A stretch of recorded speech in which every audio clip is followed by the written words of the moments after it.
এত নিষ্ঠুরতা মানুষ, এত ভয়ঙ্কর। মানুষ যে কত হিংস্র হতে পারে তা হয়তো আমরা খুব কমই জানি। তবে এমপি আজিম হত্যাকাণ্ডের লোমহর্ষক কাহিনী জানান দিচ্ছে মানুষ পশুর থেকেও হতে পারে বেশি হিংস্র।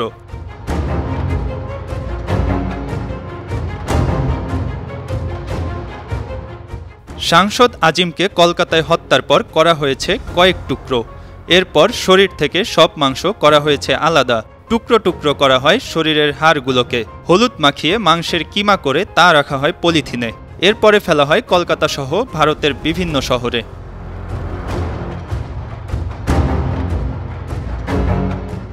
আর এই হিংস্র কাজটি করেছে মানুষরূপী জিহাদ নামের এক পেশাদার কসাই।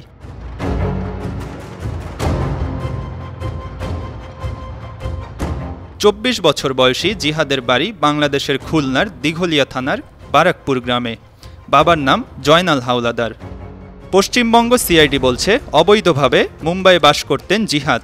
তিনি পেশায় কসাই, পাশাপাশি মুম্বাইয়ের শীর্ষ কসাই হিসাবে বেশ পরিচিত এই যুবক। দীর্ঘ কয়েক বছর ধরে অবৈধ অনুপ্রবেশকারী হিসাবে মুম্বাইয়ে বসবাস করে আসছিলেন জিহাদ। সিআইডি আরও বলছে ২ মাস আগে জিহাদকে কলকাতায় নিয়ে আসেন বাংলাদেশি বংশোদ্ভূত মার্কিন নাগরিক আখতারুজ্জামান শাহিন।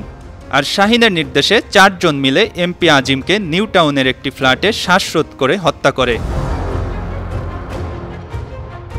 গেল বৃহস্পতিবার রাতে জিহাদকে গ্রেফতার করে পশ্চিমবঙ্গ সিআইডি। পরদিন শুক্রবার তাকে উত্তর ২৪ পরগনার বারাসাত আদালতে তোলা হয়। ১৪ দিনের পুলিশি রিমান্ড চাইলে আদালত মঞ্জুর করেন ১২ দিনের রিমান্ড।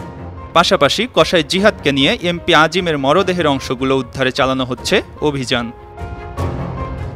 News desk, ৫২ TV.